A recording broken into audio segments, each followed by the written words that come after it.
Amis internautes, n'oubliez pas de liker, de vous abonner et de cliquer sur la note de notification pour ne rien rater. On n'a pas besoin de parler, il y a des sous nos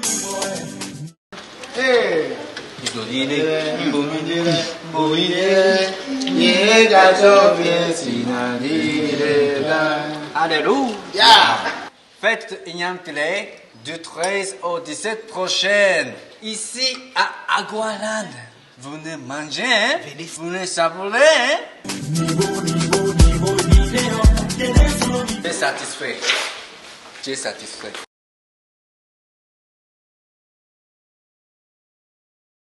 Madame, Monsieur, bonjour. Les réponses à charge du ministre conseiller à la Défense et à la Sécurité auprès du président de la République contre l'ancien chef d'État Boni Yayi sont à la limite virale. Rachidi Gouadamossi ne rate presque aucune occasion pour répliquer, riposter aux discours, faits et gestes politiques de l'ancien président de la République, dont il a pourtant soutenu les actions jusqu'à la fin de son régime en avril 2016. Pendant que les uns s'indignent contre l'activisme politique anti-yaïste de Rachidi Gouadamossi, les autres s'interrogent sur les motivations de cette ligne politique visiblement orientée contre la personne de Boni Yayi.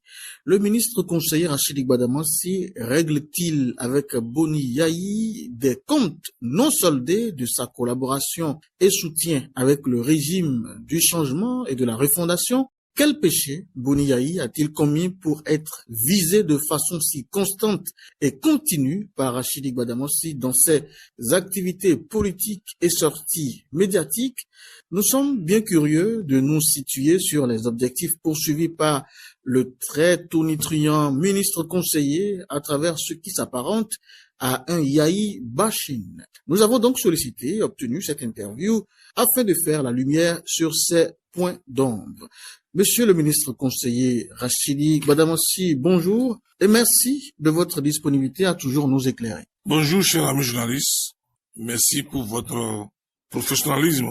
Merci pour votre sens élevé de responsabilité. Merci parce que vraiment vous êtes un journaliste d'investigation.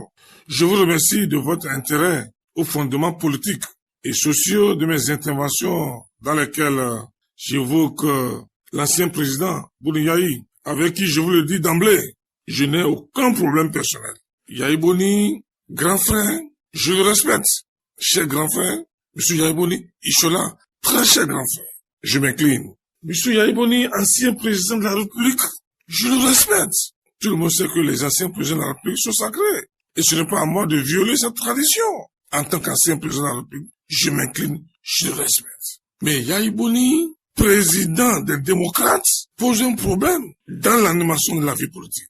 Yayi Boni, en tant que président des démocrates, a pour vocation constitutionnelle de conquérir et d'exercer le pouvoir d'État. Moi, politique, j'ai pour stratégie politique de conserver le pouvoir. Donc, il s'agit d'animation de la vie politique et non de manque de respect. Parfois, M. Yayi Boni anime la vie politique dans le désordre. Parfois, il ne dit pas la vérité. Et moi, j'ai l'obligation politique de déconstruire le mensonge, de mettre la vérité à sa place. Donc, chacun, dans une stratégie d'animation de la vie politique, chacun veut tirer le drap à ses côtés. Ça, il ne s'agit pas de manque de respect. Et c'est pour ça que j'ai dit par le passé que je suis maître de ma communication. Moi, je fais de la communication politique. Je suis praticien de la communication politique et non théoricien de la communication politique. C'est deux choses différentes. Pour mon parcours politique, j'ai commencé de la base au sommet. Je ne peux pas revenir sur ça. Donc, en tant que praticien de la communication politique, je ne peux pas faire de la propagande inintelligente à l'adversaire. Je sais de quoi je parle. Je suis maître de ma parole. Et j'assume. Je ne veux pas revenir sur les raisons de notre échec. La raison de notre échec, c'est ailleurs. Et c'est ce que je vois revenir. Et c'est pourquoi j'ai commencé par anticiper. Il y a des infiltrations politiques au niveau de la mouvance présidentielle. Ça aussi, je ne veux pas revenir là-dessus. Donc, au lieu de me juger sur la base des préjugés, monsieur le journaliste, au moins vous avez décidé de m'écouter, d'avoir ma version. Après ça, des juges de Facebook et de WhatsApp. Je vous remercie pour votre sens d'équilibre et d'objectivité. Donc, monsieur le journaliste, je ne manque pas de respect au président Yayi Boni et je ne manquerai jamais de respect. Yahya Boni, c'est un ancien président, c'est un aîné, mais Yahya Boni, président des démocrates. Ah, il fallait faire comme Nicéphore Soglo. Nicéphore Soglo n'a jamais voulu prendre la tête de la Renaissance du Bénin. Il a été toujours président d'honneur et a donné la Renaissance du Bénin à Maman Roger Soglo. Parce que quand tu es président d'un parti, il faut accepter la contradiction politique. Donc, je ne m'adresse pas à un ancien chef d'État. Je ne m'adresse pas à un grand frère. Mais je m'adresse au président du parti politique qui est tout le temps dans la réaction politique. Et moi, je suis dans l'action politique. Il est dans l'offensive politique. Moi, je suis dans la défensive. Donc, comprenez, il s'agit d'animation de la vie politique. C'est parce que le président Yahya Boni est président des démocrates. Il anime la vie politique. Parfois, il est obligé d'apostropher mon parti, mais ne pas répondre fera preuve d'irresponsabilité et qui ne dit rien comme ça. Donc ceux qui pensent à tort que nous attaquons la personne du président Yahya Boni se trompent. C'est pas notre intention. Alors, monsieur le ministre conseiller, vous avez fait une introduction très édifiante, mais cela ne nous empêche pas de vous demander pourquoi ne vous lassez-vous pas d'attaquer tout le temps l'ancien président de la République, Boni Yayi, dans vos sorties médiatiques. Que vous a-t-il fait concrètement? Honnêtement, je dis honnêtement et très sérieusement, je vous le jure, je vous parle la main sur le cœur. En tant que croyant, que je n'ai aucun problème personnel. Je dis aucun problème personnel ou privé avec l'ancien chef d'État, Yahya Boni, que je respecte. Je n'ai aucun antécédent conflictuel avec lui. Entre les individus Rachid Banamassi et Boni Yayi, il n'y a pas de précédent fâcheux. Vous l'avez dit tout à l'heure, je l'ai soutenu pendant les 2 mandats avec foi et sincérité. J'ai combattu ceux qui voulaient lui mettre les bâtons dans les roues durant sa décennie de règne. Je l'ai fait d'abord pour l'amour profond que j'ai pour ma patrie, le Bénin, et pour mon attachement fusionnel à la ville de Parakou, la ville qui fait chavirer mon cœur, qui m'a tout donné et pour laquelle je donnerai tout. J'ai soutenu et accompagné Boni Yayi pendant ces 10 ans de pouvoir dans la vérité avec un esprit républicain et pour l'intérêt supérieur de notre peuple. La belle preuve, j'ai dû bousiller le G13 pour permettre à Yahya Boni d'avoir le second mandat.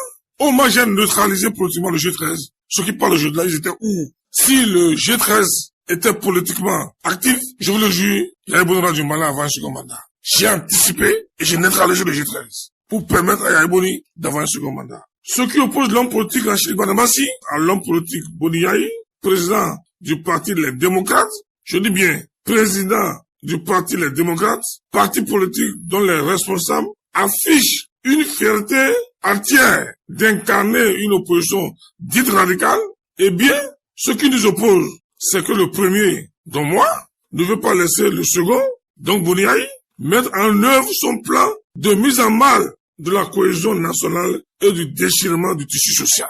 Ça, je ne me laisserai pas faire. Je vais user de toute mon intelligence politique, de toute ma force morale et politique, de toute mon énergie et de tous les moyens démocratiques à ma portée pour empêcher Boni Yayi de semer des troubles, de troubler l'ordre républicain, de défier l'autorité et l'ordre établi. Ce qui m'oppose, cher ami journaliste, à lui, c'est sa volonté de mettre la République à mal. C'est le péril qui fait courir à notre nation. C'est la menace qu'il représente pour notre vivre ensemble par la manipulation et son influence acquise de ces années de pouvoir. Vous savez, je suis au courant de tout ce que le président des démocrates fait et de tout ce qu'il envisage de faire en 2026. Inch'Allah, il n'y parviendra pas parce que le Bénin a une âme. Son seul programme politique pour 2026 s'intitule Le Grand Désordre. Son projet de société a pour nom la violence. Et nous allons tout faire pour qu'il abandonne et pour qu'il retrouve la sagesse digne de ce nom. Vous savez, depuis 1960, aucun ancien président de la République vivant pendant le mandat de son successeur n'a autant perturbé et nuit au régime de son successeur comme le président des démocrates, le frère Patrice Talon, depuis 2016. Il a traîné le statut d'ancien chef d'État dans la gadoue. Il a désacralisé la fonction présidentielle. Il a descendu la noblesse et le principe du titre d'ex-président de la République dans les caniveaux. Un ancien président de la République qui a voulu en arriver au mai, qui a voulu se battre avec un policier au marché d'Antopa, alors qu'il a été chef suprême des armées pendant 10 ans. Quelle humiliation! Il a mis la République à terre. Il a rôné la République. C'est ce genre d'agissement que je combats. C'est ce personnage politique perturbateur provocateur, créateur et multiplicateur des incidents et des maladresses que je vise et je cible dans mes prises de position politiques et mes interventions médiatiques. Et non l'ancien chef d'État Yahya Boni, et non l'aîné que je respecte Yahya Boni, mais l'homme politique, le président des démocrates, parti de violence. Que Boni Yahi, cher aîné, cher grand frère que je respecte, sache qu'en 2019, lors des législatives, il nous a surpris avec les troubles et violences dont il était l'instigateur. Ne pas le dire, c'est renier l'histoire. Pendant la présidentielle de 2021, c'est encore lui qui nous a surpris en poignardant le peuple béninois dans le dos par la manipulation politique ayant conduit à des violences préélectorales. Ne soyez pas amnésiques. Ça s'est passé. Beaucoup sont en prison aujourd'hui. C'est à cause de M. Boni Yahi. Pourquoi ne pas le dire? En 2026, il ne nous surprendra point. Il ne va pas réussir à nous surprendre. Ce sera à son tour d'être surpris s'il n'abandonne pas ses projets machiavéliques. Vous savez, l'adage populaire dit, on ne piétine pas deux fois les testicules d'un aveugle. La prochaine fois, l'aveugle intelligent ramasse ses testicules. Lorsque le président des démocrates, Boni Yahi, parle de code électoral chrysogène, c'est qu'il a déjà réuni les ingrédients pour la crise et les troubles. Ça, c'est l'expérimenté politique qui vous parle. Moi, j'ai vécu 2016. J'ai vécu les élections de 2021. J'ai vécu les élections de 2019. La sagesse populaire nous enseigne que si un aveugle menace de vous lapider, c'est qu'il a déjà la pierre ou le caillou dans sa main. Si le président des démocrates et ses sous-fifres parlent constamment du code électoral conflictogène, c'est qu'ils ont déjà apprêté ce avec quoi ils veulent déclencher les troubles et les violences encastrées dans leur patrimoine génétique. Nous n'allons pas les laisser faire. Nous allons les dissuader. Donc, chers amis journalistes, voilà les motivations de ma campagne médiatique de dissuasion du président des démocrates Boni Yahi, qui n'est pas du Yahi bashing, comme vous l'avez dit dans votre introduction, quand je ne le dénigre pas, je le respecte. Le bashing, c'est une campagne de dénigrement menée par des détracteurs. Non, je ne suis ni un dénigreur, ni un détracteur de l'ancien président Boni Yahi, que je respecte et que je respecterai toujours. Je vais l'empêcher de récidiver dans les actes antidémocratiques et anti-républicains, qui sont les âmes du politicien de circonstance, excusez-moi, qu'il est devenu. Donc, chaque fois que je verrai des signaux au rouge à travers ces discours politiques, en public ou en privé, je vais toujours réagir pour donner la lettre. Donc, je n'ai rien contre le président. Je ne l'ai jamais dénigré, je ne l'ai jamais insulté. Il est revenu sur l'affaire de SMS. J'ai estimé que qui s'explique s'accuse. Qui s'explique s'accuse ne veut pas dire de l'injure ou l'insulter. Qui s'explique s'accuse. Et j'ai fait du développement. Donc, je pense en toute humilité, je ne peux jamais manquer de respect au président Yahya Boni, qui a été notre président et qui est un grand frère que je respecte et que je respecterai toujours. Et on ne peut pas m'empêcher d'animer la vie politique. On ne peut pas m'empêcher d'animer la vie politique. L'intelligence politique n'a rien à voir avec l'intelligence académique. C'est le jour et la nuit. Alors, monsieur le ministre conseiller, donner de l'alerte, c'est sans doute votre devoir politique, mais faire de l'ancien président Boni Yahi le principal sujet du débat politique à l'heure de bilan pour le président en exercice Patrice Talon, n'est-il pas la manifestation de l'échec du régime de la rupture? Cher ami journaliste, il n'y a pas pire aveugle que celui qui ne veut pas voir. Il n'y a pas plus sourd que celui qui ne veut pas entendre. Je le dis avec fierté. Aucun régime depuis 1960 n'a égalé le régime du président Patrice Talon en termes de bilan. Aucun. Et je parlerai chiffre à l'appui. Mieux en termes de réalisation, le bilan du président Talon dépasse de très loin les bilans cumulés de tous les présidents qui se sont succédés à la tête de notre pays depuis 1960. J'ai bien dit depuis 1960.